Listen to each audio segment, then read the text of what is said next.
तब भी इधर भी काफ़ी कुछ क्या किए हैं, एक बार देख लिए हैं, है ना।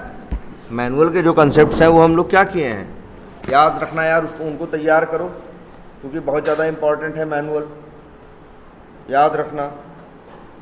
और ऑटोमेशन में तो तुम्हें क्या है, हेल्प भी मिल जाएगी।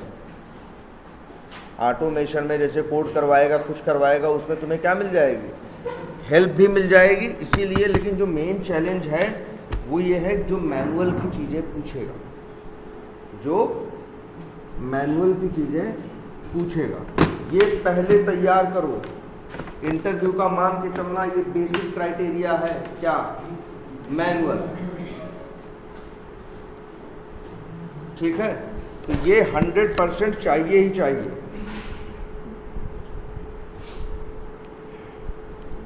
अच्छा, और ऑटोमेशन में हमारे पास दो ऑप्शन थे ना।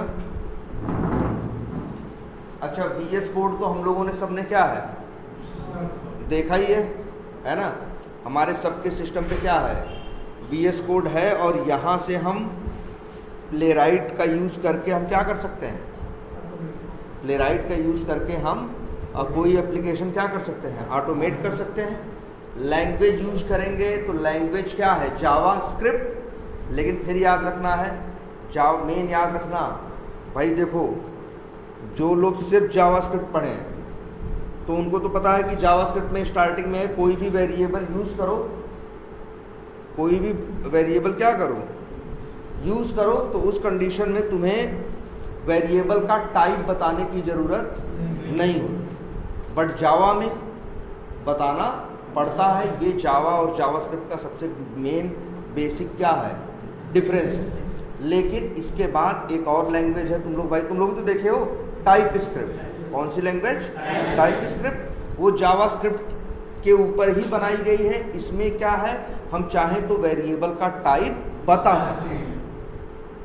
वैसे भी वेरिएबल का टाइप बताना हमेशा क्या होता है, अच्छा होता है, ये कभी भी बुरा नहीं होता। जैसे मान लो अगर एक वेरिएबल हो, कोई भी वेरिएबल, अब अगर हम लिख दें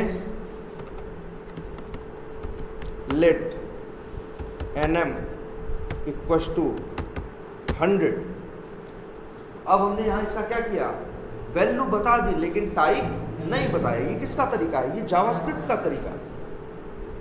अब इससे ये है कि nm है, वेरिएबल है। अच्छा ये बताओ, nm का टाइप क्या है, हाँ अभी ये क्या है, नंबर है। पहली बात तो पहले से कोई प्री डिफाइंड इसका टाइप नहीं है, बस लिखा है, क्योंकि जावास्क्रिप्ट में टाइप नहीं होता। इसके बाद एक कंसेप्ट आया था कि अगर हम चाहें तो क्या लिख सकते हैं, इस तरह से। ये सिंटैक्स किसका है, टाइप स्क्रिप्ट का, कि आप वेरिएबल का। लेकिन याद रखना, अगर यही चीज़ जावा वाले लिखते तो ऐसे लिखते, इंट nm इक्वल्स टू 300, ऐसे लिखते। और यही जब कौन लिखते हैं, जावास्क्रिप्ट वाले, तो इस तरह से लिखते हैं, सॉरी टाइप स्क्रिप्ट वाले। तो लेट, पहली बात तो ये लोग 100% है क्या लगाते हैं, लेट लगाते हैं, नाम देते हैं, नाम के बाद कोलन लगाते हैं, कोलन के बाद क्या लगाते हैं, क्या बताते हैं, टाइप, और फिर बराबर करके वैल्यू डालते हैं। ये टाइप स्क्रिप्ट है और ये क्या है, जावा है। भाई देखो, लेकिन कंसेप्ट तो सेम है ना, यहाँ भी टाइप बताना है और यहाँ भी टाइप बताना है। और एक बहुत बेसिक डिफरेंस याद रखना, सब लोग जो जावास्क्रिप्ट, जैसे जो लोग जावास्क्रिप्ट यूज़ करते हो, तुम लोग जनरली मेन 3 वो देखे थे क्या, डेटा टाइप।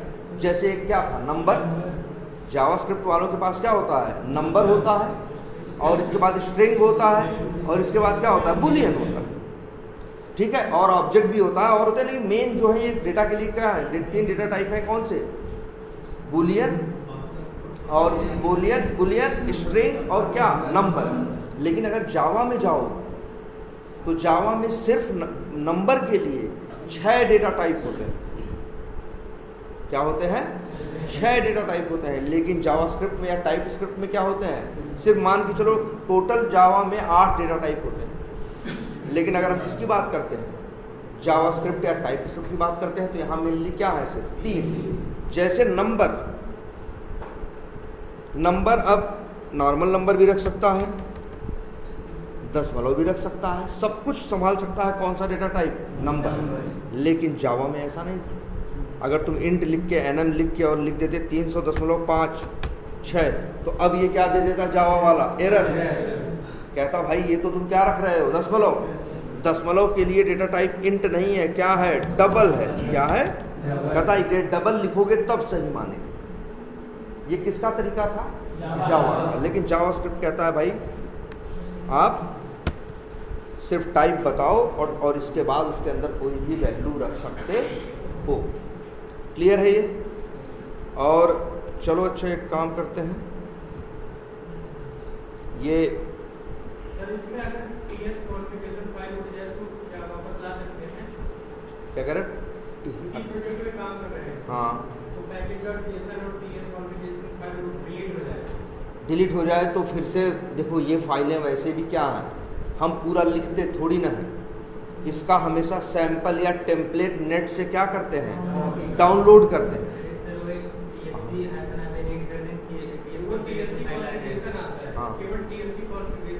हाँ नहीं, हम बता रहे हैं कि अगर इस कंडीशन में अगर ऐसा होता भी है तो सिंपल सी बात है, ये जो है .json फाइल या जो भी है, इनका हमेशा क्या मिलता है?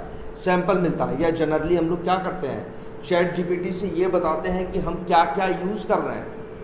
अगर जैसे हमें अपने लिए बनवाना होगा तो हम कहेंगे कि हम ऑटोमेशन के लिए क्या कर रहे हैं, प्लेराइट से ऑटोमेशन के लिए और टाइप स्क्रिप्ट के साथ हम चाहते हैं मेरे लिए पैकेज.json क्या करो, क्रिएट कर दो। तो पैकेज.json में ही रहता है कि कौन कौन सी।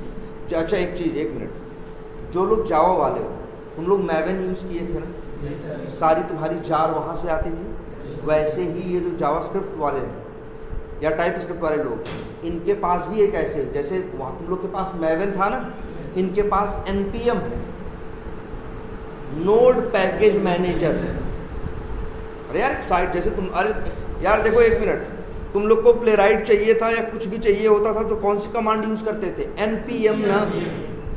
याद रखना, तुम इन लोग की एक साइट थी, जानते हो क्या जावास्क्रिप्ट वाले, उसका साइट का यूआरएल था npm.js या npm नहीं npmjs.org। ये यही है कि नहीं यार? नहीं,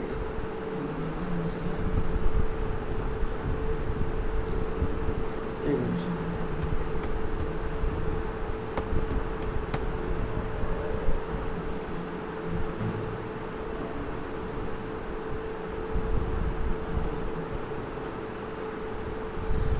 ये है। नहीं ये नहीं है यार, वही ऊपर वाला ही है, यही है npmjs.com। तो जानते हो क्या है इस साइट पे? तुम्हें बड़ी सादी सी वो दिख रही है, इसके अंदर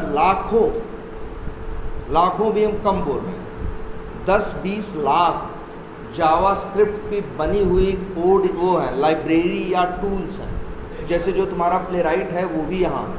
और ऐसे सिर्फ मतलब देखो यार, जावास्क्रिप्ट का यूज़ तो बहुत पर्पस से हो रहा है ना। डेवलपर भी यूज़ कर रहा है, टेस्टर भी यूज़ कर रहा है, डिज़ाइनर भी यूज़ कर रहा है, एआई वाला भी यूज़ कर रहा है, अलग अलग पर्पस से यूज़ कर रहा है। तो यहाँ ऐसी जावास्क्रिप्ट में बनी, जैसे प्लेराइट भी जावास्क्रिप्ट की क्या है, एक एपीआई या एक लाइब्रेरी है। ऐसी प्लेराइट जैसी यहाँ छोटी बड़ी लाखों क्या है लाइब्रेरीज हैं। तुम लोग देखो जब यूज़ करते हो तो सबसे पहले क्या यूज़ करते हो? प्लेराइट चाहिए होता है तुमको ना। तो वो प्लेराइट कहाँ से आता है? याद करो, जब तुम लोग अपने सिस्टम पे प्लेराइट चलाते थे तो पहली शर्त थी तुम्हारी कि तुम्हारा इंटरनेट क्या है, तुम इंटरनेट से कनेक्टेड होने चाहिए। तुम लोग तब यहाँ क्या करते थे, ये लोग लिखते थे npm और इसके बाद लिखते थे कि क्या इनको चाहिए, नेट से कनेक्टेड रहते थे तो इनका डाउनलोड करके ले आता था। एक रास्ता ये है इनके पास। दूसरा रास्ता ये है कि ये बनाए क्या, एक जैसे ये इनका क्या है, एक प्रोजेक्ट है, और इस प्रोजेक्ट के अंदर एक फाइल बनाए जिसका नाम रखें पैकेज.json, और उसके अंदर जाके लिख दें कि इनको कौन कौन सी लाइब्रेरी चाहिए।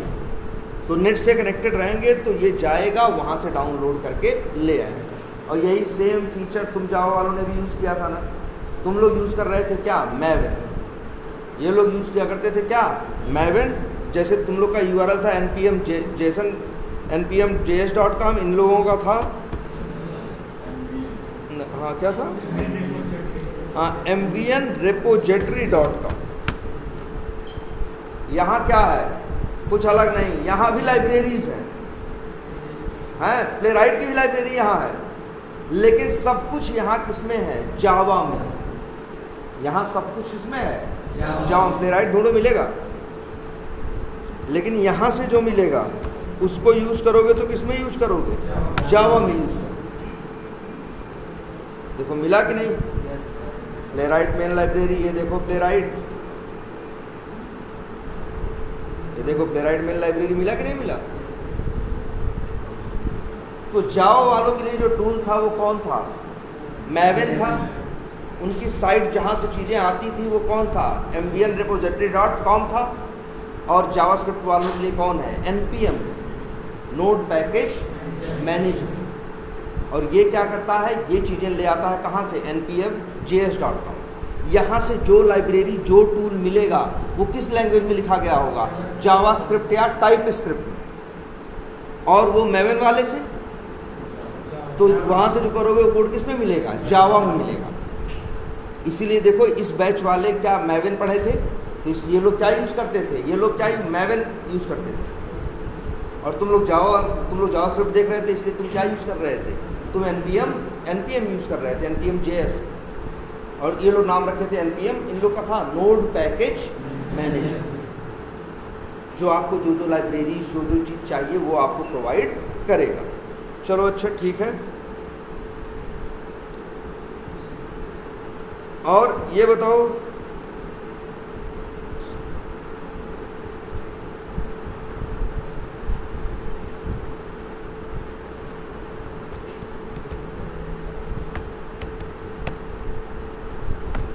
अच्छा कोड लिखना तो पता है ना तुम लोगों को भी।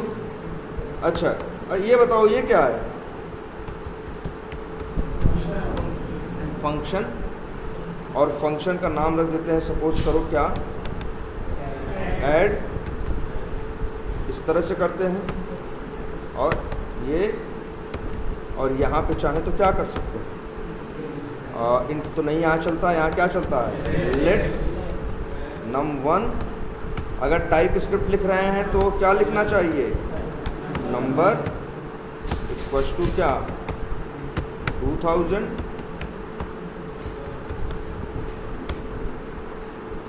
ये अच्छा ये बताओ, सब छोड़ो।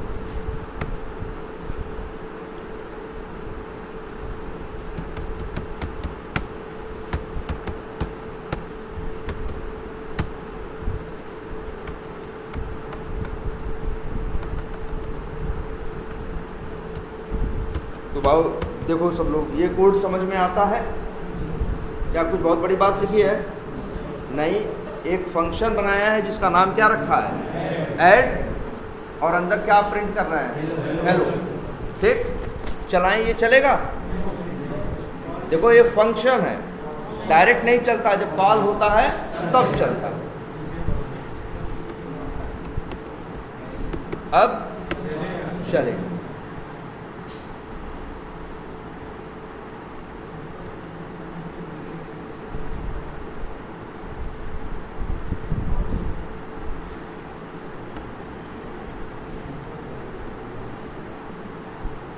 क्या आ गया, हेलो।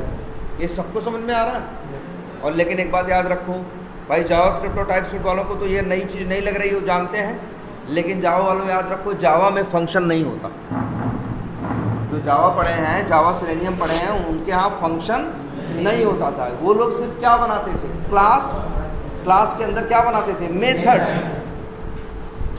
जावास्क्रिप्ट वालों के साथ क्या था, उनके पास सारे ऑप्शन थे। चाहे तो फंक्शन ना बनाए, सीधे कोड लिख दें। चाहे तो फंक्शन बनाए, फंक्शन में कोड लिख के फंक्शन क्या कर लें, कॉल कर लें। चाहे तो क्लास बनाए, या पहले सुनो, चाहे तो रेडीमेड ऑब्जेक्ट बनाए, उसके अंदर मेथड बना के उसके अंदर कोड लिख लें। चाहे तो क्लास बनाए, क्लास के अंदर मेथड बनाए, मेथड के अंदर कोड लिखने। उनके पास 4 ऑप्शन थे, किसके पास? जावा स्क्रिप्ट वालों। लेकिन जावा वालों के पास ये 4 ऑप्शन नहीं थे, उनके पास सिर्फ एक ऑप्शन था कि वो क्लास बना के उसमें मेथड बना के ही कोड कर सकते हैं, इसके अलावा उनके पास कोड करने का कोई रास्ता नहीं था। तो याद रख लो, फंक्शन का कंसेप्ट जावा में नहीं है, क्योंकि जावा में कोई भी चीज़ बनाओगे तो कहाँ बनाओगे? क्लास में। बनाओगे तो कहाँ बनाओगे? क्लास में। तो जब कोई भी फंक्शन, मतलब जब उसे तुम क्लास में बनाओगे तो उसे फंक्शन नहीं बोला जाएगा, उसे बोला जाएगा क्लास का मेथड। तब तो एक क्लास से क्या हो गया? बंध गया। जब ये देखो फंक्शन है, ये किसी क्लास से बंधा हुआ नहीं है, ये भी एक बॉडी है जिसमें कोड लिखा जा सकता है। मेथड भी एक बॉडी है जो कर्ली ब्रैकेट पे शुरू होती है, कर्ली ब्रैकेट पे क्या होती है? खत्म होती है, और बीच में कोड लिखा जा सकता है। लेकिन जो मेथड होता है वो एक क्लास या एक ऑब्जेक्ट से क्या होता है? बंधा होता है। तभी याद करो, किसी क्लास या ऑब्जेक्ट का मेथड यूज़ करना होता है तो ऑब्जेक्ट डॉट लगा के क्या कॉल करते हो? मेथड, क्योंकि वो मेथड ऑब्जेक्ट से बंधा होता है। ये फंक्शन है मेरे भाई, ये किसी ऑब्जेक्ट, किसी क्लास से बंधा हुआ नहीं है, इंडिपेंडेंट बॉडी है। लेकिन ये चीज़ जावा में नहीं है, ठीक है, लेकिन जावास्क्रिप्ट में होती है। देखो क्लियर है ये। अब यहीं पे आते हैं, तो इतना तो सबको पता है। अच्छा, अगर मान लो ये फंक्शन है, चलो ठीक है, चलो, लेकिन एक बात याद करो, ये फंक्शन कॉल किया ना, इसी फंक्शन को हम एक और तरीके से बनाएं।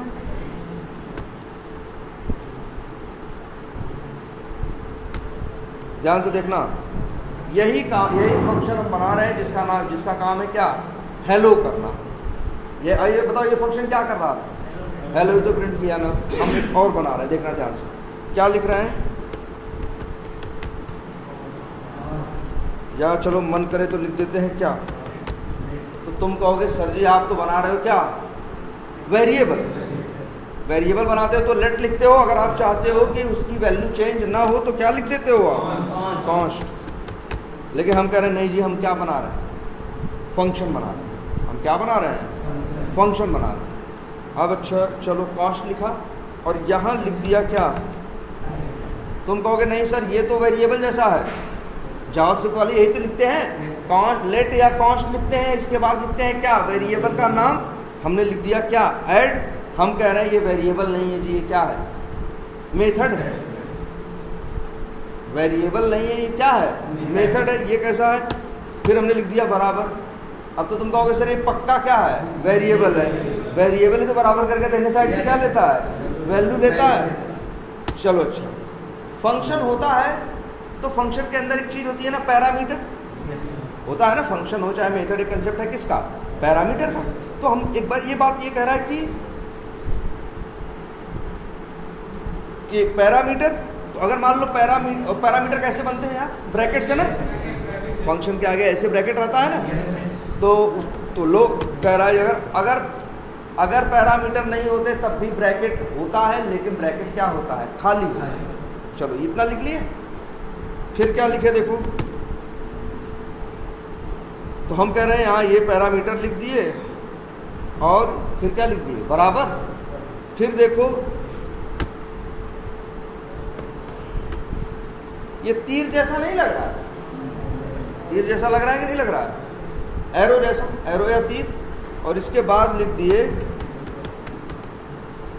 Console dot log.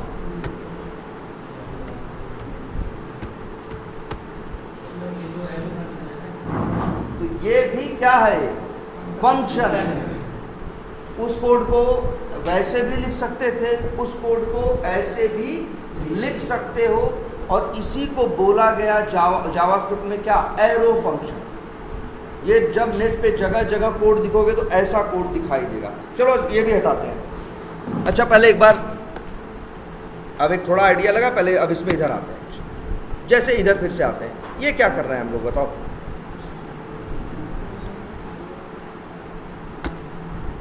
हम यहाँ क्या कर रहे हैं? एक फंक्शन बना रहे हैं, नाम क्या है? ऐड। चलो अच्छा एक काम करते हैं, इस ऐड फंक्शन में ध्यान देना।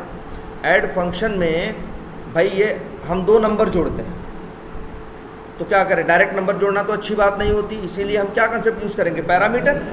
तो हम लिखें क्या, num1 comma num2, 2 parameter. Error दे रहा है भाई, देखो टाइप स्क्रिप्ट है, टाइप लिखो num1 कोलन क्या लिखो, नंबर, और num2 का देखो इसमें टाइप ऐसे लिखते हैं, जावा वाले तो पहले टाइप फिर नाम लिखते थे, लेकिन ये लोग लिखते हैं पहले वेरिएबल का नाम फिर कोलन फिर टाइप। दूसरा भी मान लो क्या नंबर है तो क्या लिख देंगे, नंबर। अब बताओ, बन गया एक फंक्शन। अब यहाँ अंदर आए, लिखे लेट क्या, result equals to num1 plus num2, और कुछ करें, मान लो और लिख देते हैं कंसोल डॉट लॉग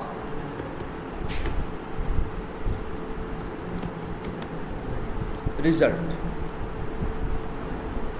ये समझ में आ रहा है क्या है, एक फंक्शन है जिसमें 2 पैरामीटर है, 2 नंबर को जोड़ के प्रिंट कर रहा है, जावास्क्रिप्ट है या टाइप स्क्रिप्ट है, एक सिंपल सा कोड है। लेकिन इसी को फिर हम लिख रहे हैं, ध्यान से देखो, बहुत इंपॉर्टेंट है ये कोड, जगह जगह देखने को मिलेगा, नेट पे जाओगे तो बहुत ज़्यादा दिखेगा, जब भी कहीं कुछ हेल्प मांगोगे तो ये वाला कोड तुमको बहुत दिखेगा। अब इसी को लिखने का, इसी कोड को लिखने का, सेम यही काम करने का दूसरा तरीका देखो,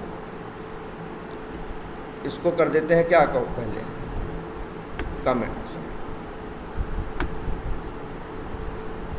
और लिखते हैं क्या, लेट, चाहो तो लेट लिख दें, कहो तो चाहो तो क्या लिख दें, कॉन्स्ट। नाम क्या रखना चाहते हैं, फंक्शन, हम देख लो ध्यान से, फंक्शन बना रहे हैं लेकिन स्टाइल अलग है, हैं?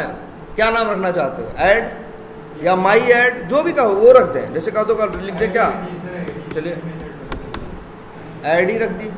इसके बाद देखो ये फंक्शन बना रहे हैं लेकिन बराबर लगा देते हैं यार, समझ रहे हो, यही अजीब लगता है। बराबर लगाने के बाद फिर कहते हैं पैरामीटर देना है, अब आगे क्या लगा लो, ब्रैकेट। बताओ पैरामीटर में क्या देना है, 2 पैरामीटर देने हैं, 2 नंबर, तो कहते हैं अब यहाँ ब्रैकेट लगा के ऐसे लिख लो ना,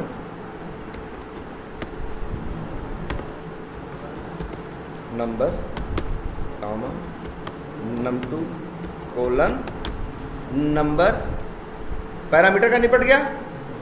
और इसके बाद क्या लगाओ, इक्वल्स टू, और फिर ऐसे कर दो, बन गया एक तुम्हारा एरो या तीर। और अब कह रहे हैं जी एक लगा लो क्या, करली ब्रैकेट, और अंदर लिख लो अपना कोड, जैसे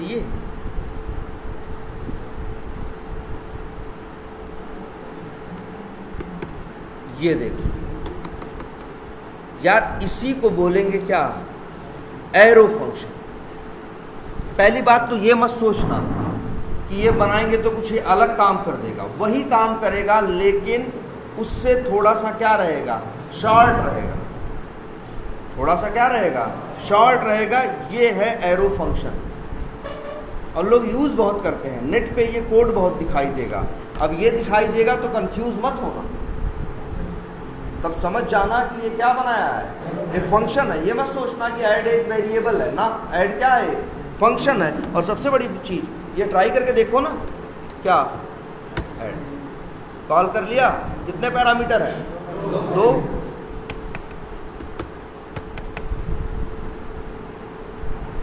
चलाएं।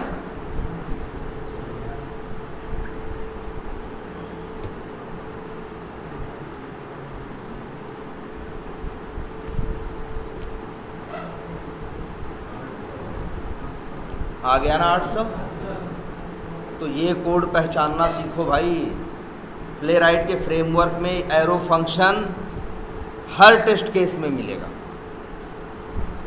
क्या मिलेगा, एरो फंक्शन लिखने की स्टाइल ये नहीं, अब सिंक का सिंक तो हम उसको क्या करते हैं, फिर बनाते हैं, वो तो बाद की बात है। सिंक असिंक तो हम क्या कर सकते हैं, तुम लोग को तो बताएं जावास्क्रिप्ट में असिंक, तो किसी भी फंक्शन को हम चाहें तो क्या कर सकते हैं, असिंक बना सकते हैं। तो वो तो हम चाहें तो इसको भी बना सकते हैं, किसको, एरो फंक्शन को भी क्या बना सकते हैं, असिंक बना सकते हैं। बात ये नहीं है, ये देखो इसका सिंटैक्स पहचानो, हम लोग को जनरली थोड़ा सा कंफ्यूजिंग लगता है। हम लोग इस तरह से पढ़ते हैं कि फंक्शन लिखेंगे, फिर फंक्शन का क्या लिखेंगे, नाम लिखेंगे, फिर पैरामीटर देंगे, कर्ली ब्रैकेट, इस तरह से। ये इस तरह से काम करता है कि आप वेरिएबल लिखोगे, वही कॉन्स्ट लिखोगे, फंक्शन का नाम जो नाम देना चाहते हो बराबर, फिर क्या दोगे, पैरामीटर। अगर पैरामीटर नहीं है तो क्या दे दोगे, खाली कर दोगे, फिर एरो, फिर कर्ली ब्रैकेट पे शुरू करोगे, कर्ली ब्रैकेट पे क्या करोगे, खत्म करोगे। ये भी फंक्शन ही है, लेकिन ये कौन सा फंक्शन है, एरो फंक्शन। अच्छा, मान लो अब तुमको क्या लेना है, रिटर्न लेना है। चलो नाम बदल देते हैं यार, ऐड की जगह नाम रख देते हैं क्या रख देते हैं, माई ऐड। इसलिए क्योंकि इसको भी ओपन करना चाह रहे हैं। ये क्या है, ऐड है। ये जो फंक्शन है क्या कुछ रिटर्न कर रहा है, नहीं ना, ये फंक्शन कुछ भी रिटर्न नहीं कर रहा है। तो अगर लेकिन कुछ फंक्शन से रिटर्न लेना होता है तो आप क्या लिखते हो, रिटर्न और वैल्यू का। जैसे आपको रिजल्ट लेना है तो रिटर्न लिखोगे, क्या लिखोगे, रिजल्ट लिखोगे। लेकिन जो टाइप स्क्रिप्ट वाले सही कोडर हैं वो देखो, ये रिजल्ट है ना, और अच्छा रिजल्ट का टाइप क्या है, रिजल्ट का टाइप क्या है, हमने यहाँ लिखा नहीं है ना क्या है। तो अगर हम यहाँ क्या लिखें, नंबर, तो जो चीज़ रिजल्ट हम रिटर्न ले रहे हैं वो क्या है, रिजल्ट। इसका टाइप क्या है, नंबर। तो तुम चाहो तो यहाँ बता सकते हो फंक्शन में क्या, कोलन लिख के लिख दो क्या, नंबर। इसे कहते हैं क्या, रिटर्न टाइप।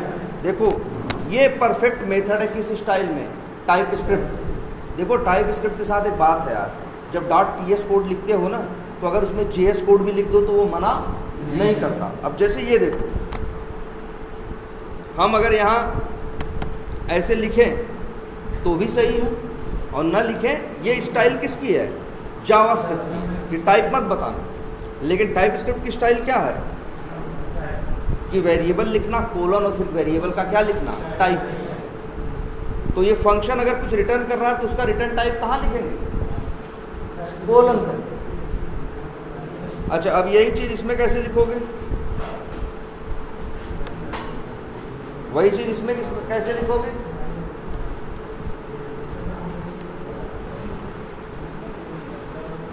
बोलो, वही चीज़ इसमें कैसे लिखोगे, क्या।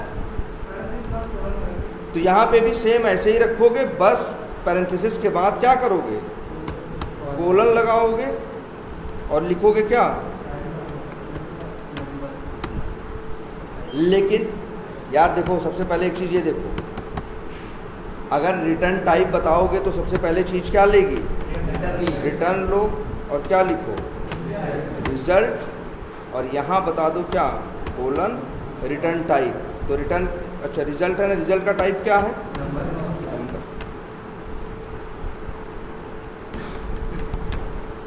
पहले ये बताओ, जो जावास्क्रिप्ट पढ़े हैं प्लेराइट वाले, उनको तो ये कोड समझ में आ ही रहा है, इसी स्टाइल में लिखते हैं। और भाई जो जावा वाले हैं उनको भी पता है कि जहाँ टाइप बताते हैं बस बताते हैं, यहाँ तरीका थोड़ा सा क्या है, बस अलग है। देखो वहाँ भी क्या बताते थे तुम लोग, रिटर्न टाइप ना, यहाँ भी बताते हो ये बस रिटर्न टाइप, यहाँ कोलन करके बताते हैं। और यही क्या है, एरो फंक्शन। एरो फंक्शन है, और रिटर्न लेना है तो इस तरह से क्या ले सकते हो, रिटर्न ले सकते हो। ये कोड तुमको बहुत दिखाई देगा।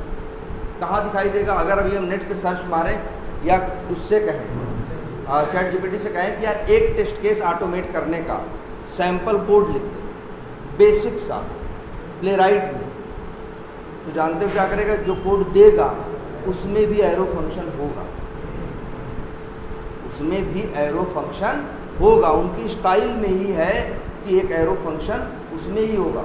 जो प्लेराइट का क्या करने का, टेस्ट केस और ऑटोमेट करने का जो तरीका है, उसमें शुरू में ही क्या होगा, एरो फंक्शन। ये देखो पहले जरा एरो फंक्शन। अच्छा, एरो फंक्शन के बारे में एक बात और जानते हो, एरो फंक्शन या फंक्शन हो, फंक्शन के अंदर कितनी लाइन का कोड लिख सकते हो, कितनी भी लाइन का। और जब फंक्शन बनाते हो तो हमेशा फंक्शन एक करली ब्रैकेट पे शुरू होता है और करली ब्रैकेट पे क्या हो जाता है, एंड हो जाता है, और बीच में तुम क्या लिखते हो, कोड लिखते हो। अगर तुम्हें कुछ रिटर्न लेना होता है तो रिटर्न लिखते हो, नहीं लेना होता है तो रिटर्न नहीं लिखते हो। जावा वाले रिटर्न न लेने के केस में वाइड लिखते थे, लेकिन यहाँ ऐसा कुछ भी लिखने का नहीं है। अगर आपको रिटर्न लेना है तो लीजिए, रिटर्न नहीं लेना है तो मत लीजिए। अगर रिटर्न ले रहे हैं तो आप यहाँ रिटर्न का क्या बता सकते हैं, टाइप, ठीक है। और एक फंक्शन से चाहे तो आप रिटर्न लीजिए और चाहे तो रिटर्न न लीजिए। पहले तो एक चीज़ ये है, अगर ये फंक्शन रिटर्न नहीं कर रहा है तो कोई चाह के भी इससे रिटर्न नहीं ले सकता। लेकिन अगर वो रिटर्न करना चाहता है तो अब जो कॉल करेगा वो रिटर्न ले सकता है, वो रिटर्न ले सकता है। ये क्या है, फंक्शन है। ऐसा जावा में भी है और ऐसा किस में है, जावा स्क्रिप्ट में भी। ऐसा ही सेम कहाँ है, एरो फंक्शन में। आपका मन करे तो आप रिटर्न लीजिए, मन ना करे तो रिटर्न मत लीजिए। लेकिन एक छोटी सी चीज़ और देखो, हम एक एरो फंक्शन और बना रहे हैं।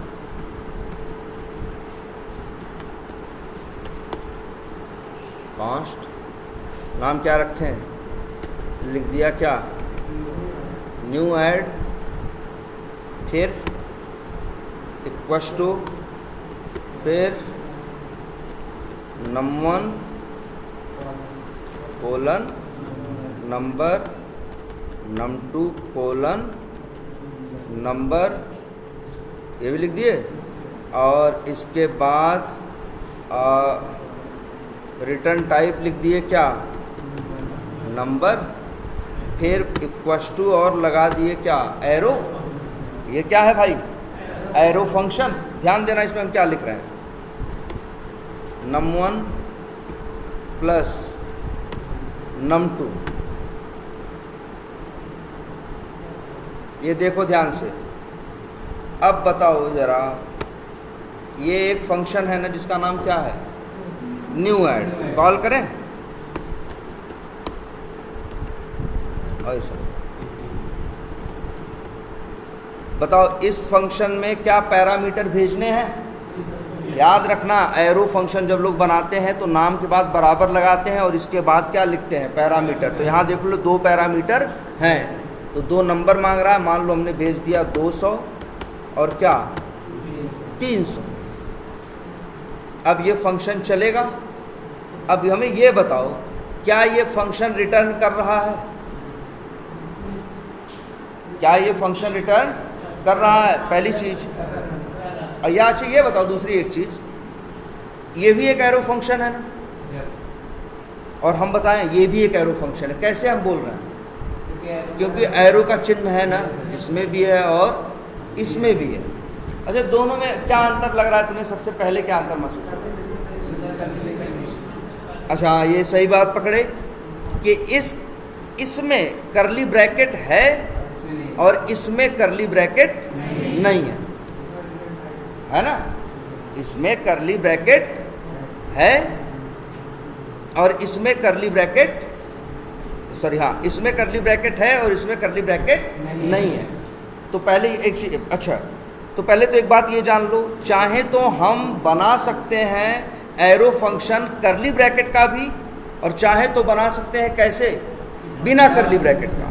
तो दोनों में अंतर क्या है, दोनों में अंतर ये है कि जो करली ब्रैकेट वाला रहेगा उसमें चाहो तो 1 लाइन लिखो, चाहे तो 2 लाइन लिखो, चाहे तो 100 लाइन लिखो, चाहे तो 2000 लाइन लिखो, कोई फर्क नहीं पड़ता। लेकिन एरो फंक्शन अगर बिना करली ब्रैकेट का है तो इसका मतलब है उसके अंदर सिर्फ एक ही लाइन लिखी जा सकती है। तो सबसे बड़ा अंतर तो ये है। लेकिन देखो, ये भले 1 लाइन का है लेकिन वही काम कर रहा है जो ये कर रहा है। ये भी क्या कर रहे हैं बताओ, 2 नंबर जोड़ के रिजल्ट रिटर्न ही तो कर रहे हैं। ये भी तो वही कह रहा है जी, हम भी वही कर रहे हैं। मेरा नाम भी न्यू ऐड है, मेरे पास भी 2 पैरामीटर है, हम भी रिटर्न क्या कर रहे हैं, नंबर। और क्या रिटर्न कर रहे हैं, num1 प्लस num2 जोड़ने पे जो आएगा वही काम तो ये भी कर रहा है। लेकिन अब कहोगे कि सर जी ये तो रिटर्न लिखे हैं और ये रिटर्न नहीं लिखे हैं, तो दिमाग में एक बात आती है कि ये रिटर्न नहीं कर रहा है, ये क्या कर रहा है, रिटर्न नहीं कर रहा है। लेकिन जैसे मान लो ये फंक्शन है, ये फंक्शन है ना, अगर एक फंक्शन रिटर्न करेगा तो जो फंक्शन को कॉल करेगा उसको रिटर्न वाली वैल्यू मिलेगी कि नहीं मिलेगी। जैसे हमने लिख दिया लेट क्या वैल्यू और प्रिंट कर दें, क्या प्रिंट कर दें, कंसोल डॉट लॉग और प्रिंट कर दें क्या, वैल्यू। ध्यान से देखना, यही फंक्शन चलेगा न्यू ऐड। अब देखते हैं क्या ऐड क्या होता है।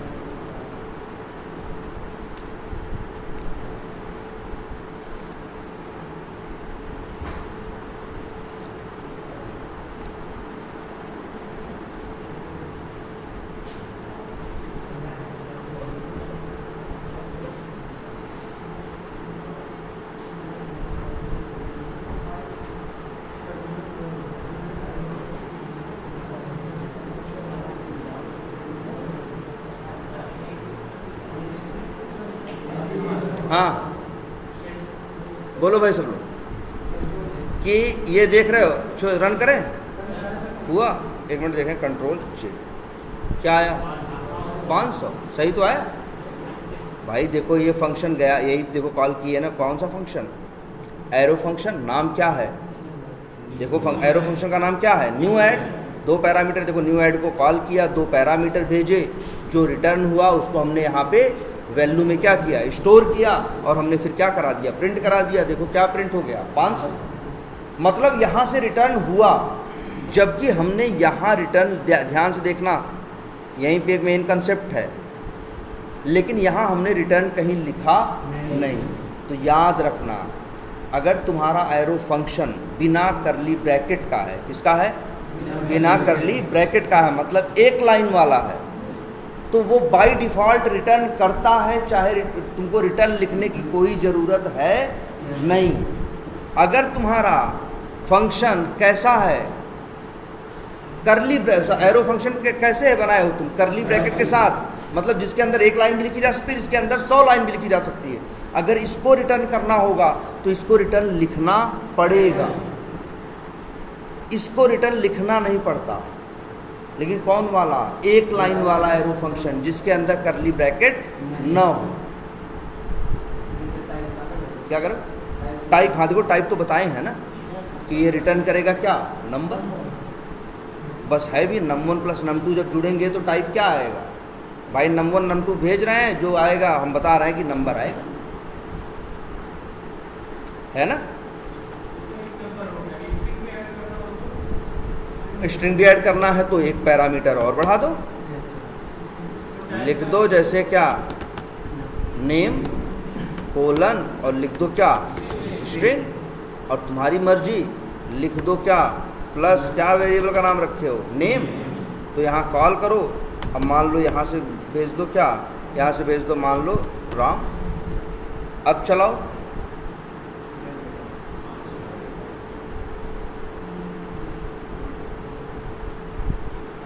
क्या 500 राम आया कि नहीं आया, क्यों भाई, सीधी बात है, अपना एरो फंक्शन तो देखो, इसमें क्या लिखे हो।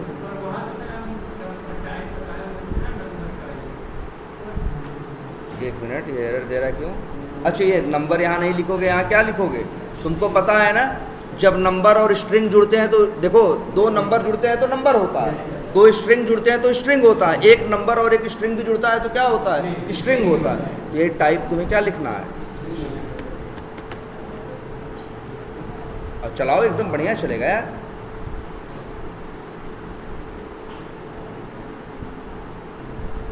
आ रहा है ना 500 राम, और सही बात है भाई, ये 200 और 300 भेजा, 200 + 300 + राम, तो 200 300 कितना हो गया, 500, 500 + राम कितना हो गया, 500 राम, और उसने रिटर्न कर दिया बिना रिटर्न लिखे। देखो ध्यान से, लेकिन अगर इस फंक्शन की बात करो जरा, ये देखो माई ऐड है ना, देखो ध्यान से इसको, मान लो इसमें रिटर्न न लिखे, तो पहले तो एरर क्या आ गई कि भाई रिटर्न टाइप क्यों लिख रहे हो जब रिटर्न नहीं ले रहे हो, तो है ना। और अगर इसको कॉल करो, भाई अब ये रिटर्न ही नहीं कर रहा है, तो इससे रिटर्न तुम ले नहीं सकते। अगर रिटर्न लेना है तो तुमको रिटर्न लिखना पड़ेगा और रिटर्न टाइप मेंशन करना पड़ेगा। लेकिन एरो फंक्शन में अगर एक लाइन वाला एरो फंक्शन है जिसमें करली ब्रैकेट नहीं है तो तुम डायरेक्टली भी इस तरह से इसको यूज कर सकते। क्लियर है ये? अच्छा, एक चीज़ और, जावास्क्रिप्ट वाले एक चीज़ और देखे हैं ना, क्या? जैसे देखते हैं लेट और रखते हैं नाम, वेरिएबल का नाम कुछ भी रख सकते हैं। मान लो रख दिए क्या, ओबीजे इक्वल्स टू, और ये क्या है उनके लिए, ऑब्जेक्ट। ये क्या है, ऑब्जेक्ट है। और यहाँ ये लोग लिख सकते हैं क्या, जैसे लिख दिया इन्होंने, मान लो क्या,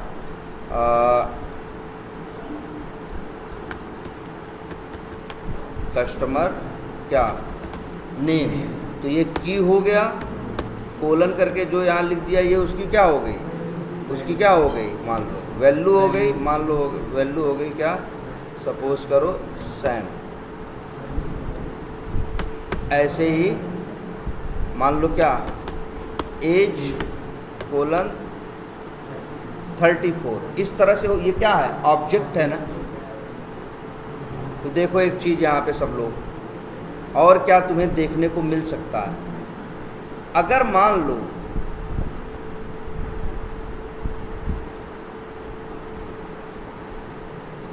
देखो क्या करने जा रहे हैं, एक काम करते हैं, ये क्या है, एक एरो फंक्शन है ना, करली ब्रैकेट वाला। अच्छा, अगर मान लो यही लाइन यहाँ लिख दे तो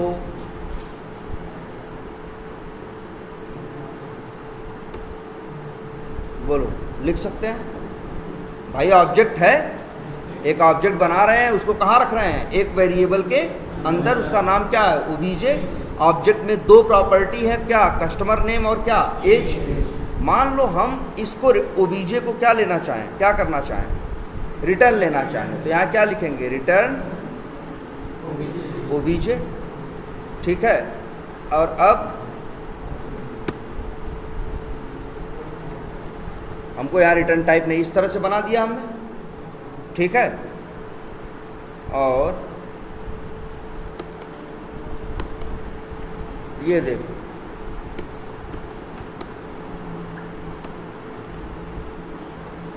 अच्छा ये बताओ, पहले तो अच्छा यही देख लो यार, याद है ना सबको ये। देखो जावास्क्रिप्ट वालों के साथ ऐसा है, जो जावा जानते हैं वो लोग एक बार देख लें इस कंसेप्ट को। जैसे मान लो जावा में तो वो लोग क्लास का क्या बनाते थे, ऑब्जेक्ट। जावास्क्रिप्ट में बनते हैं ऐसे रेडीमेड ऑब्जेक्ट, मतलब ये क्लास नहीं है, सीधे बना बनाया क्या है, ऑब्जेक्ट है।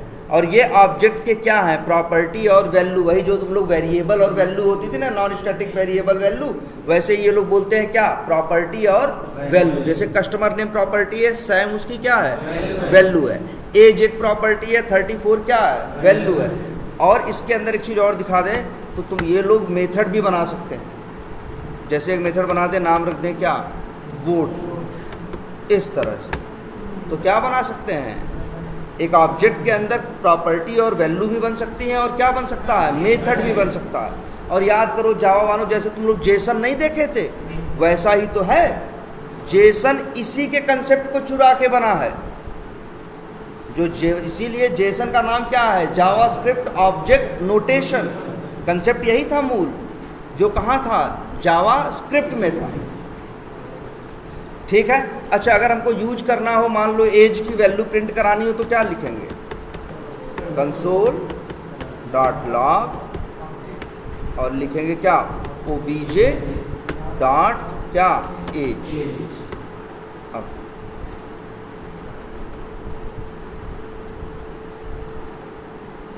चलो अंतिम में एज तो आनी चाहिए 34, चला के देखते हैं।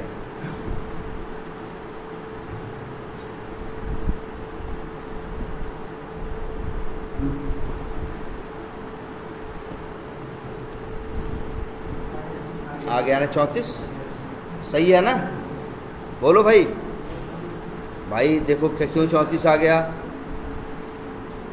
भाई देखो ऑब्जेक्ट है, ऑब्जेक्ट के अंदर एज है, एज की वैल्यू क्या है, 34 है। ओबीजे डॉट एज करोगे तो 34 क्या हो गया, पास। क्या करें, वोट एक फंक्शन है। अगर मान लो वोट में लिख दें क्या, एक फंक्शन है ये, सॉरी फंक्शन नहीं बोलो, ऑब्जेक्ट के अंदर क्या होते हैं, मेथड। अगर यहाँ पे हम लिख दें कंसोल डॉट क्या लॉग, और यहाँ लिख दें क्या, हम यहाँ लिख दें हम हेलो, तो यार कॉल करो ना।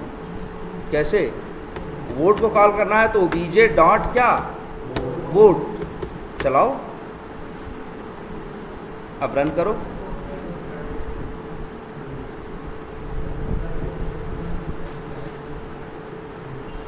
आ गया ना हेलो, आई बात समझ में।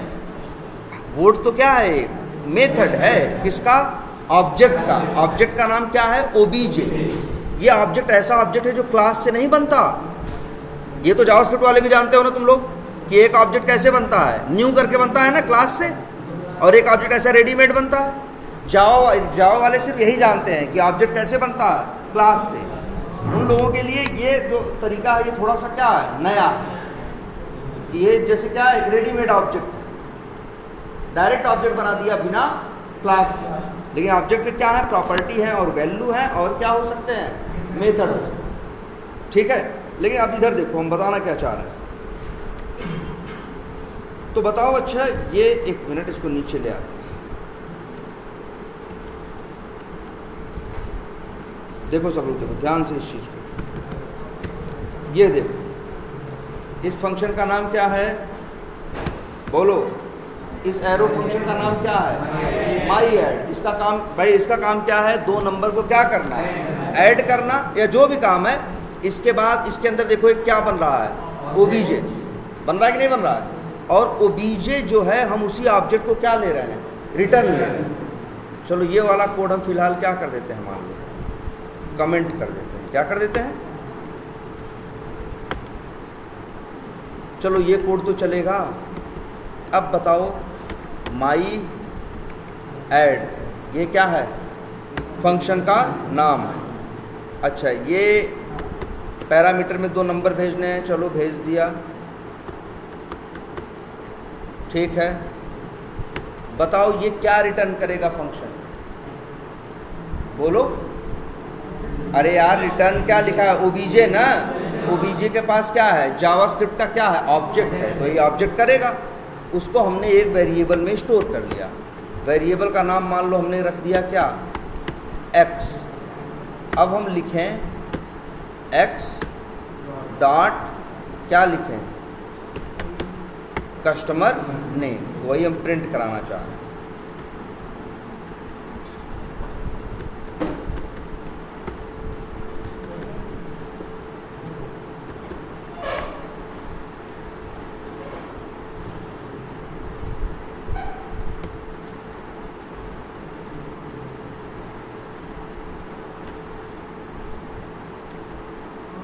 तो आ गया ना कस्टमर नेम से।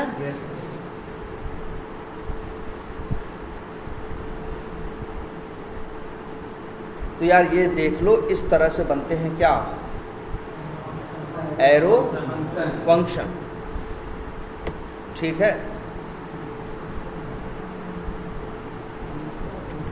और हाँ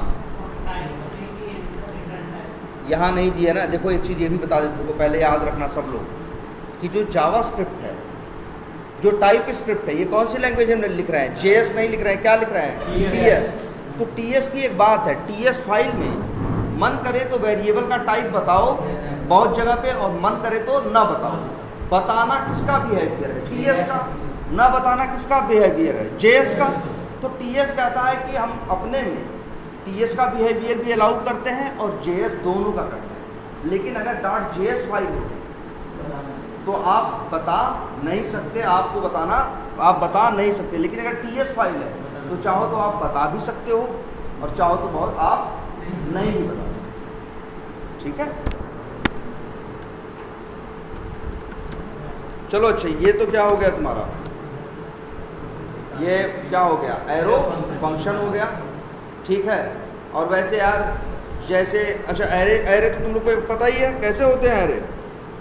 मान लो हमको क्या बनाना हो, एरे बनाना हो, जावा वाले कैसे बनाते थे मालूम है। अगर उनको कह दो 10 नंबर रखने का एरे बनाओ, तो वो लोग इस तरह से लिखते थे। इंट लिखते थे, स्क्वायर ब्रैकेट लिखते थे और इसके बाद एक नाम देते थे, नाम कुछ भी दे सकते थे, जैसे नाम क्या दे दिया एर, और फिर वो लोग बराबर फिर करली ब्रैकेट के अंदर वो 10 वैल्यू जो भेजनी है ऐसे, मान लो 5 वैल्यू भेजनी है तो ऐसे भी। ये किसकी स्टाइल है? जावा। लेकिन जो जावास्क्रिप्ट यूज़ करते हैं वो ऐसे नहीं लिखते।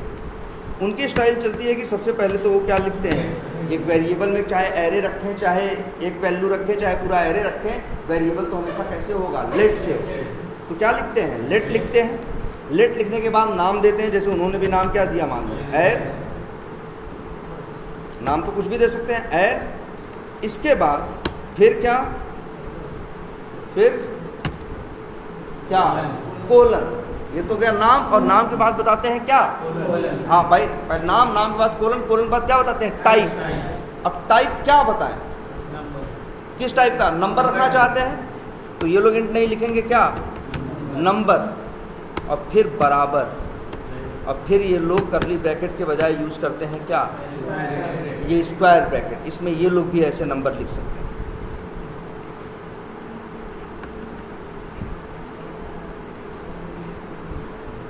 लेकिन एरर दे रहा है ना। अच्छा ये बताओ, जावा वाले ही तुम लोग बताओ, अगर ये स्क्वायर ब्रैकेट नहीं लगाते तो एरर देता कि नहीं देता? देता ना। वो कहता है भाई एरे तो भाई इंट से तो हम जान रहे हैं कि इंट टाइप की वैल्यू होंगी, स्क्वायर ब्रैकेट से हम समझ रहे हैं कि ये क्या है, एरे है, और एरे के अंदर इंट टाइप की क्या है, वैल्यू है। यहाँ तो तुम बताए हो एरे है, तुम कह रहे हो एरे भी नहीं बोल रहे, तुम तो बोल रहे हो एक वेरिएबल है जिसका नाम क्या है, एर है, उसका टाइप क्या है, नंबर है। मतलब ये तो उम्मीद कर रहा है उसमें तुम एक वैल्यू दोगे, एक नंबर दोगे, तुम ले आके पूरा गठरी पकड़ा दे रहे हो इसको कि भाई एरे पकड़ लो। तो कहोगे अगर एरे इसमें डालना है तो आपको भी यहाँ लिखना पड़ेगा क्या, सर,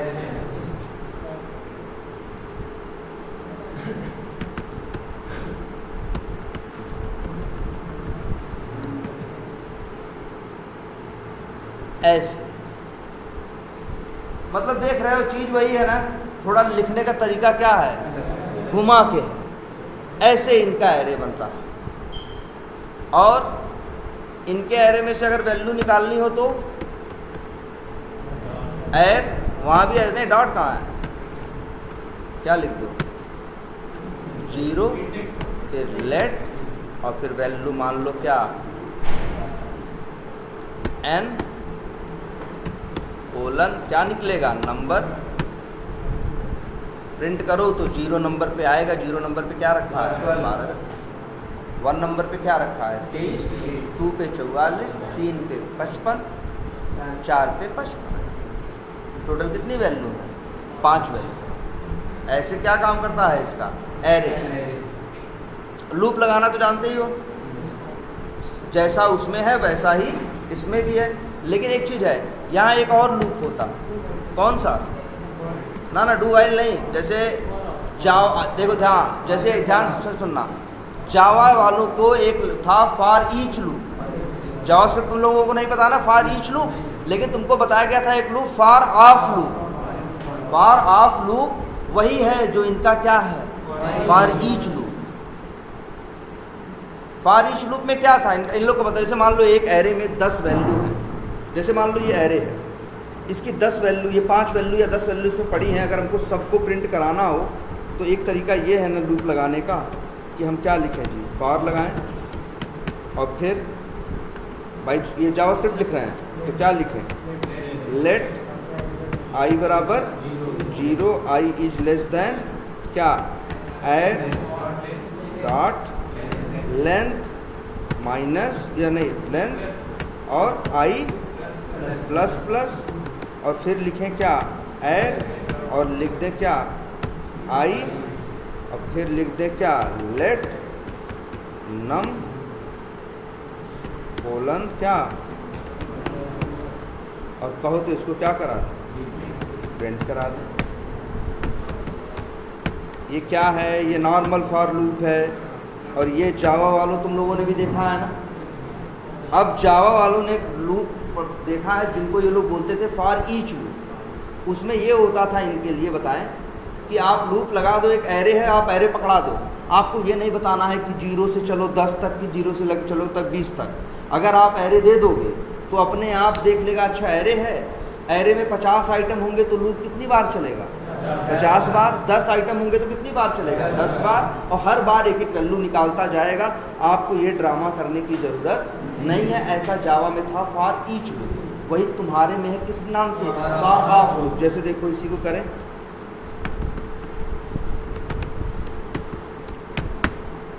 फॉर लगा दिया और इसके बाद लिख दिया क्या? लेट, कुछ भी लिख दें, एन, ठीक है। फिर क्या? ऑफ क्या है? और फिर कंसोल डॉट क्या कर दिया? लॉग। वेरिएबल का नाम एन रखा है तो लो जी एन लिख। अब चला के देख लो।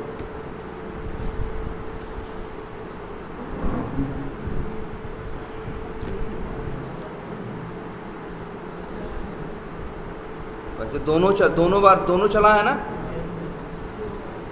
2 बार चल गया। एक काम करते हैं, इसको अभी क्या कर देते हैं? हटा देते हैं।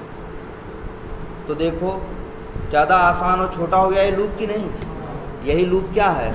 For of loop. वही है जो तुम्हारा क्या था? For each. ये लोग जानते हो कैसे लिखते हैं इसी को? जावा वाले ये लोग ऐसे लिखते थे, फॉर लिखते थे, फिर लिखते थे ये लोग क्या भाई, नंबर है ना, तो ये लोग नंबर नहीं लिखते थे, क्या लिखते थे? इंट। और फिर लिखते थे ये लोग, लिखते क्या? एन। फिर लिखते ये लोग क्या? कोलन। और फिर लिखते क्या? क्या लिख देते? एर। और फिर ये लोग यही कर देते क्या? ये भी यही करते। फिर ये लोग कंसोल डॉट लॉग तो नहीं लिखते, ये लिखते हैं system dot out dot print L N. तो सिस आउट वही मान के चलो, और यहाँ प्रिंट करा देते ये लोग क्या? एन मान के चलो। ये ऐसे कोड लिखते। तो वही स्टाइल जो वहाँ थी वही स्टाइल यहाँ। क्या नाम है इसका? फॉर।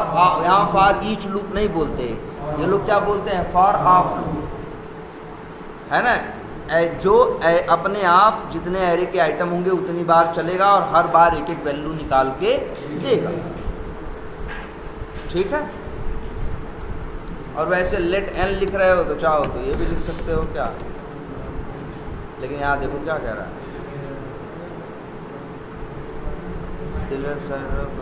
करना यूजर टाइप कह रहा है जी। यहाँ टाइप आप टाइप मत बताओ, आप क्या करो, डायरेक्ट आपको जो वैल्यू होगी हम वैल्यू क्या करेंगे? प्रोवाइड करें। ठीक है। क्या करो? डॉट लेंथ लगाना। यार देखो वैसे तो फॉर लूप भी अच्छा है और फॉर ऑफ लूप दोनों अच्छा है, लेकिन अगर तुमको जैसे मान लो एक काम जैसे कहा गया कि वहाँ जाओ, एक एरे है, वहाँ 20 वैल्यू है, 20 वैल्यू को निकाल के ये करो, तो चाहो तो तुम लूप लगा के लेंथ का यूज़ करके कर लो, लेकिन चाहो उससे अच्छा है कि तुम क्या यूज़ कर लो? फॉर ऑफ लूप यूज़ कर लो। जब तुमको 20 की 20 वैल्यू निकालनी ही है। देखो हम लोग ये वाला फॉर लूप तब यूज़ करना पसंद करते हैं। कौन वाला? कहाँ गया? अच्छा हटा दिया क्या हमने? हाँ, जो ये नॉर्मल फॉर लूप होता है वो तब यूज़ क्योंकि देखो उसमें एक क्वालिटी होती है, उसमें हम डिसाइड कर सकते हैं कहाँ से शुरू करना है और कहाँ क्या करना है, ख़त्म करना है। मान लो एरे में 50 आइटम है, हमको सारी वैल्यू नहीं लेनी है जी, हमको उठानी है 10 से लेके 35 तक। तो यहाँ फॉर ऑफ लूप काम नहीं आएगा, यहाँ फॉर ईच लूप काम नहीं आएगा। वहाँ तो वही वाला लूप चलेगा कि भाई आई बराबर वही है, अगर 10वीं चाहिए तो आई बराबर 9 से कर दो, 35 तक चाहिए तो कहाँ तक कर दोगे? 34 तक कर दोगे, है ना? आई प्लस प्लस कर दोगे। लेकिन अगर फॉर ऑफ लूप यूज़ करते हो तो उसमें तो भैया ऐसा नहीं कि कोई मिले न मिले, एक एक करके सारी वैल्यू आपको मिलेंगी ही मिलेंगी। क्लियर है ये? और बताओ ये एरो फंक्शन कुछ समझ में आ रहा है? अच्छा एक काम करते हैं, रुको तुम लोग अच्छे दिखाते हैं। अच्छा एक चीज़ और भी है,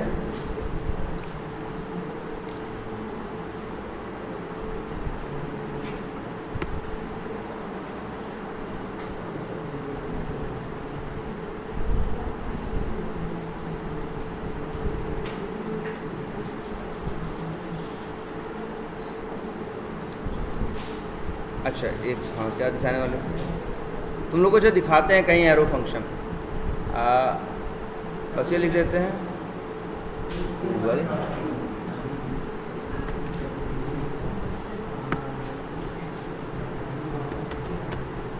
अगर हम कहीं मांगे गूगल से प्लेराइट सैंपल कोड और हम कहें प्लेराइट की साइट पे ही जाके तुम ही दो हमको क्या अपना सैंपल कोड दो, ये देखो दिया है, ध्यान से देखना इसको, दिया है। अब आके ज़रा चेक करो इसमें क्या दिया है। चलो यहीं कॉपी पेस्ट कर लेते हैं।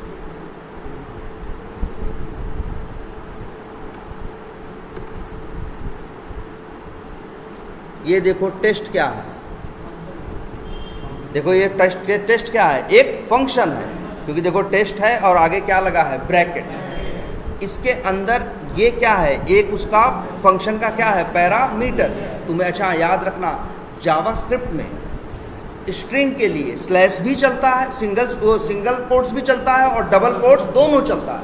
जावा में सिर्फ क्या चलता है, डबल कोट्स। जावा में क्या चलता है, डबल कोट्स, लेकिन जावास्क्रिप्ट में सिंगल कोट्स भी चलता है और क्या चलता है, डबल कोट्स। तो देखो टेस्ट लिखा है, पहला पैरामीटर लिखा है, फिर क्या लिखा है कॉमा, फिर क्या लिखा है असिंक या चलो जो भी लिखा है, फिर देखो आगे ब्रैकेट लिखा है कि नहीं लिखा है। पहले ये बताओ, ब्रैकेट कुछ पैरामीटर की पहचान नहीं लग रही है। और फिर देखो तुम लोग देखो अपना एरो फंक्शन याद करो कैसा होता था, लेट या कुछ करके लिखते थे, फिर क्या लगाते थे वो ब्रैकेट में डालते थे क्या पैरामीटर, फिर लगाते थे क्या एरो। यहाँ देखो क्या दिख रहा है, एक ब्रैकेट है, ब्रैकेट के बाद क्या है एरो है, और एरो के बाद करली ब्रैकेट है, और करली ब्रैकेट के बाद ये देखो ये एरो फंक्शन ही तो है यार। सोच रहे हो उनकी साइट पे जो पहला कोड दिया है वो उसमें भी एरो फंक्शन है। यही कोड करने की इसमें फ्रेमवर्क में स्टाइल रहेगी प्लेराइट।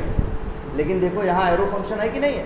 एरो फंक्शन पहचानो बराबर रहेगा और एरो रहेगा, मतलब तीर जैसा लगेगा, और आगे फिर करली ब्रैकेट हो गए, इस तरह से होगा।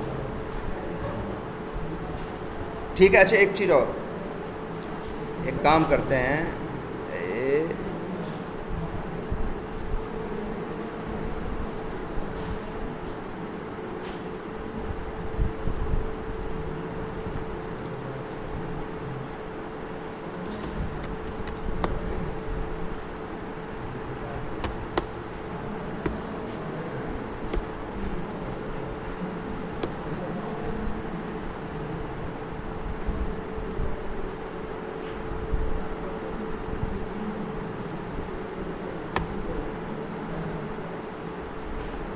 ये देखो यहाँ क्या किए हैं, बताओ यहाँ क्या किए हैं। ये क्या है, ये क्या है, एक एरो फंक्शन ही तो है। बोलो एरो फंक्शन ऐसा ही तो होता है, तुम ही तो देखे अभी कि नाम रहेगा बराबर रहेगा। असिंक का मतलब तुम लोग को बताया जाएगा जावा वालों, लेकिन तुम लोग को तो पता ही है असिंक का मतलब, हाँ कि असिंक का वेट है ना। तो ये देखो असिंक या उसको छोड़ो, ये देखो पैरामीटर है कि नहीं है, ये इक्वल टू है कि नहीं है, एरो है कि नहीं है, और ये इस तरह से है कि नहीं। ये क्या है, एरो फंक्शन है। और वही एरो फंक्शन यहाँ टेस्ट वाले फंक्शन के अंदर भेजा गया। तो वही चीज़ तो लिखी है, देखो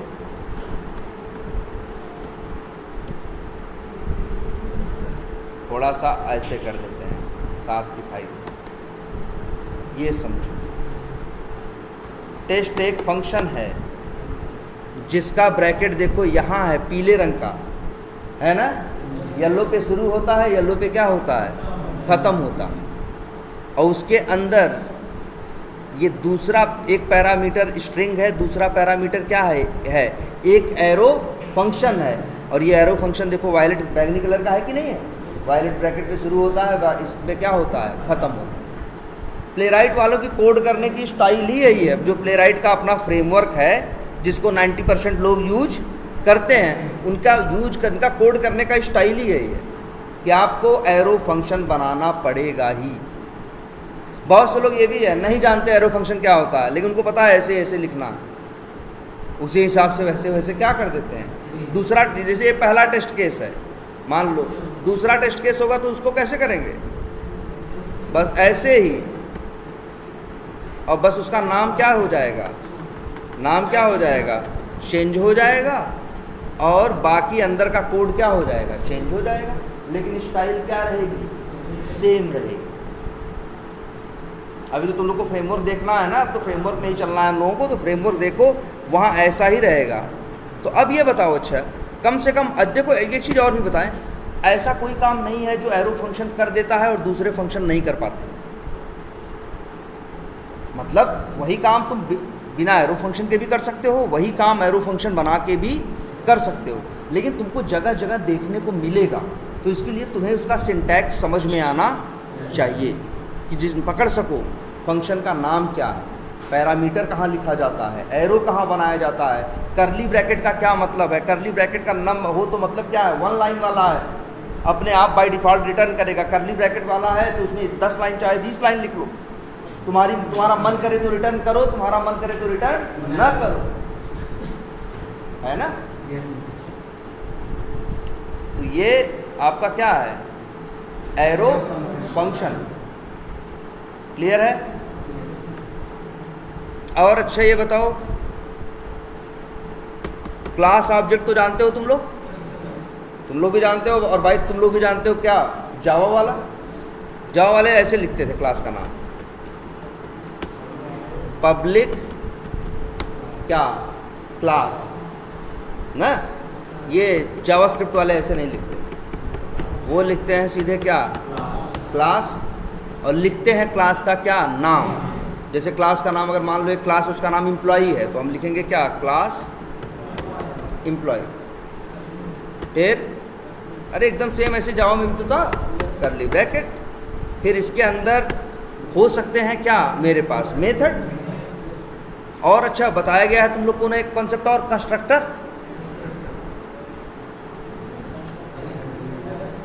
तुम लोगों को अभी कंस्ट्रक्टर नहीं बताया गया है, चलो अच्छा ठीक है, मान लो नहीं बताया गया तो अच्छा देखो, क्लास के अंदर हो सकते हैं क्या, मेथड।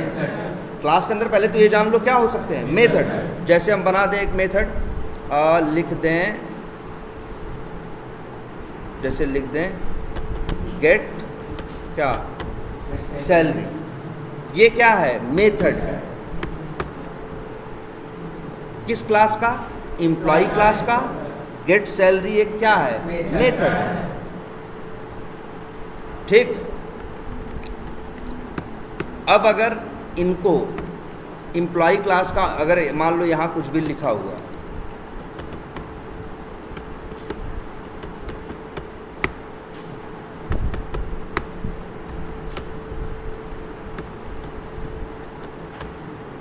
अब अगर मान लो ये गेट सैलरी मेथड क्या करना है, कॉल करना है, तो कैसे कॉल करेंगे, न्यू लिखेंगे। यार तुम लोग भी तो जानते हो, क्लास का क्या बनाओगे यार, ऑब्जेक्ट बनाओगे। ऑब्जेक्ट बनाने के बाद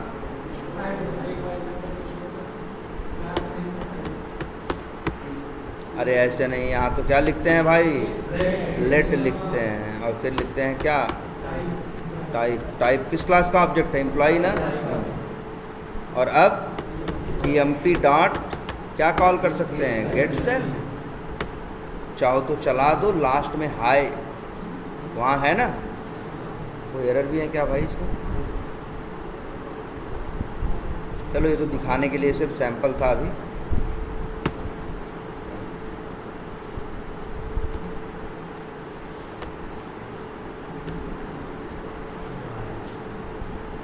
ये देखो अंतिम में हाई प्रिंट हुआ कि नहीं हुआ। यार ये है क्या, तो जावा वालों तुम्हारे जैसा ही तो है, लेकिन ये लोग क्या करते थे मालूम है, अपनी क्लास को अगर अपनी क्लास को इसी के अंदर यूज करना हो तो ये लोग बनाते थे प्राइवेट, या मान लो इसको कहीं बाहर यूज करना तो इनको लिखना पड़ता था अपनी क्लास के आगे क्या लिखना पड़ता था, पब्लिक। अच्छा एक चीज़ और, हम लोग का फंक्शन जो था, फंक्शन बनाए ना, वो फंक्शन हम लोग उस टीएस फाइल के अंदर कहीं भी यूज कर सकते हैं, लेकिन अगर हमें उसे बाहर यूज करना है तो हमें क्या करना पड़ता है, एक्सपोर्ट। अरे याद करो यार, ये फंक्शन है जैसे, ये कहाँ यूज होगा, इसी टेस्ट.ts के अंदर, कहीं बाहर यूज नहीं होगा।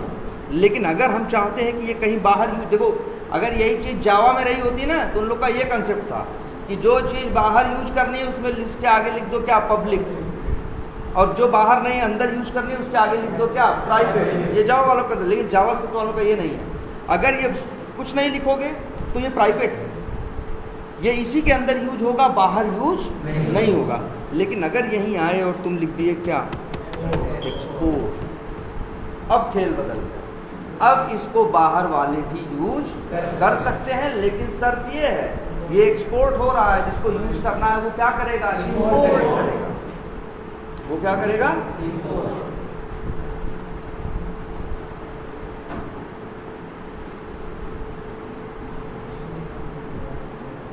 ठीक है, वो क्या करेगा, इंपोर्ट करेगा। क्लियर है?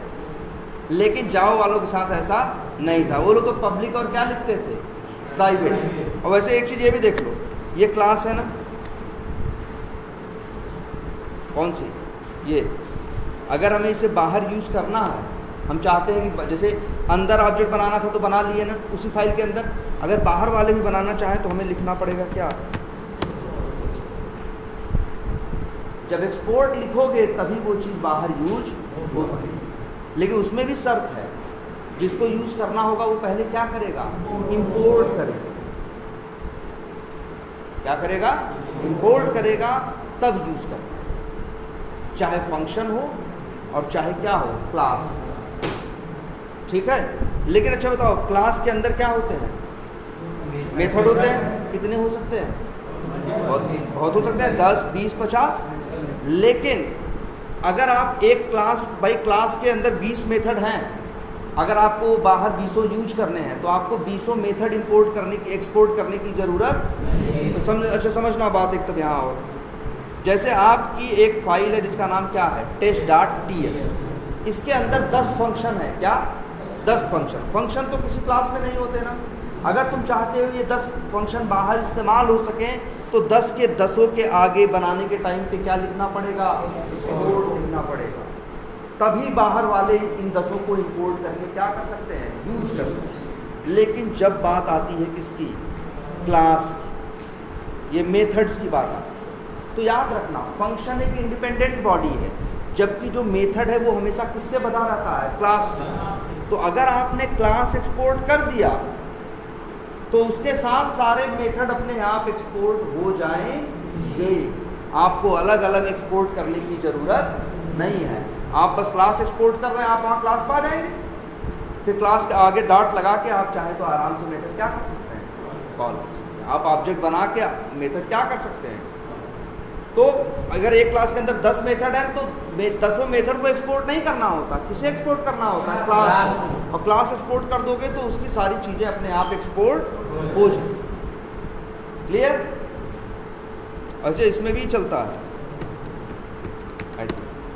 क्या, प्राइवेट का मतलब हो गया ये कि बाहर वाले क्लास तो लेके चले जाएंगे, लेकिन ये वाला मेथड नहीं पाएंगे, क्योंकि ये मेथड कैसा है, प्राइवेट।